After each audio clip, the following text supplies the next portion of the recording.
नमस्कार मित्र हो. आय गॉट पोर्टल कर्मयोगी या पोर्टलवर आपल्याला 5 प्रशिक्षणं पूर्ण करायचं आहे. त्यासाठी सर्वप्रथम आपल्याला त्या पोर्टलवर रजिस्ट्रेशन करायचं आहे. तर हे रजिस्ट्रेशन कसे करावे या संदर्भातला मी हा व्हिडिओ आपल्यासाठी तयार केलेला आहे.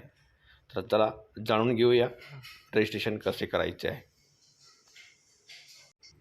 माझ्या या चॅनलवर आपण नवीन असाल तर सबस्क्राईब करायला विसरू नका आणि लाईक करून बेल आयकॉन दाबायला. यावर्षी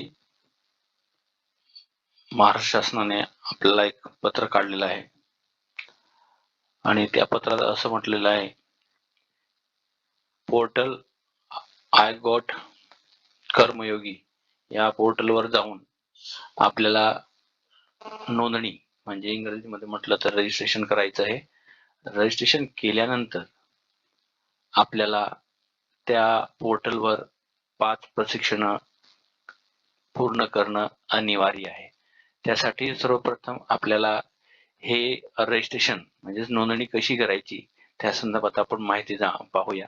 तर चला मित्रांनो, कसं करायचं ते आपण पाहूया. सर्वप्रथम आपण गुगल क्रोम ओपन केलं आहे आणि इथं आपण सर्च करूया आय गॉट आणि इथं बघा पहिलाच ऑप्शन आलेला आहे आय गॉट कर्मयोगी. याला ओपन करूया, थोडं वेट करूया.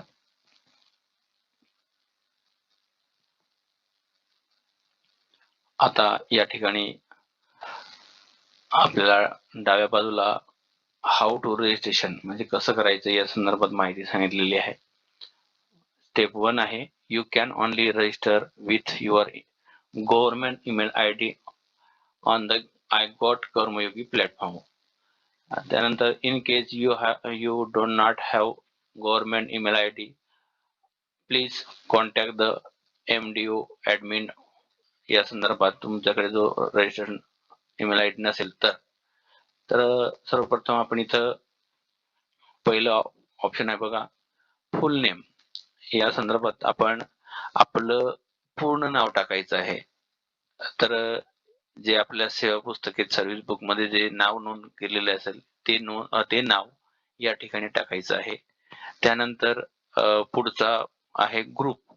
याचा अर्थ असा आहे की आपण कोणत्या वर्गात मोडतो, म्हणजे क्लास 1, क्लास 2, क्लास 3.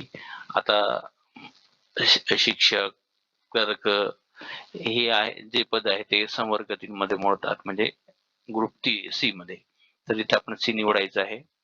त्यानंतर पुढे बघा ईमेल ऍड्रेस म्हटलंय, गव्हर्नमेंट ईमेल ऍड्रेस असं म्हटलंय. तो गव्हर्नमेंट ईमेल ऍड्रेस इथं टाकायचा आहे आणि सेंड OTP म्हणायचा. सेंड OTP म्हटल्यानंतर इथे एक बॉक्स क्रिएट होणार आहे या इथं, आणि तिथे जो ईमेल OTP येईल तो OTP या ठिकाणी टाकायचा आहे. त्यानंतर आपला मोबाईल नंबर जो आपण नोंदणी केलेला असेल, आता स्विफ्ट चॅट असेल किंवा आपल्या शालाचा आयडीला ओढलेला असेल किंवा सध्या आता बदली संवर्ग मध्ये जे आपण रजिस्ट्रेशन केलेला तो मोबाईल नंबर इथे टाकायचा आहे, जेणेकरून OTP पटकन येईल. त्यानंतर OTP सेंड OTP म्हणा, पुन्हा इथे एक बॉक्स क्रिएट होईल आणि तिथे OTP टाकायचा आहे. त्यानंतर इथं म्हटलंय सेंटर आणि स्टेट. मग आपण कोणते कर्मचारी आहोत, केंद्र शासनाचे राज्य शासनाचे, आपण स्टेट याला सिलेक्ट करायचं आहे आणि इथं सर्च ऑर्गनायझेशन याला क्लिक करायचं, किंवा इथं लिहू शकता तुम्ही जिल्हा परिषद जी आपली असेल त्या जिल्ह्याचे नाव लिहा. जिल्हा परिषद उदाहरणार्थ नंदुरबार किंवा धुळे, नाशिक याप्रमाणे इथं जिल्हा परिषद नंदुरबार असं म्हणा, किंवा इतर जिल्हा असेल तुम्ही ज्या जिल्ह्यात असाल तो जिल्हा टाकायचा आहे. त्यानंतर इथं I confirm that above provided information is accurate. मी जी माहिती भरलेली ती माहिती अगदी बरोबर आहे. त्यानंतर ऍग्री करायचं आहे आय गॉट कर्मयोगी आणि प्रायव्हसीला क्लिक करा आणि इथं साइन अप करा. या पद्धतीने आपलं हे रजिस्ट्रेशन पूर्ण होणार आहे. रजिस्ट्रेशन पूर्ण झाल्यानंतर आपल्याला त्याच्यावरच आपल्याला युजर आयडी आणि पासवर्ड प्राप्त होणार आहे.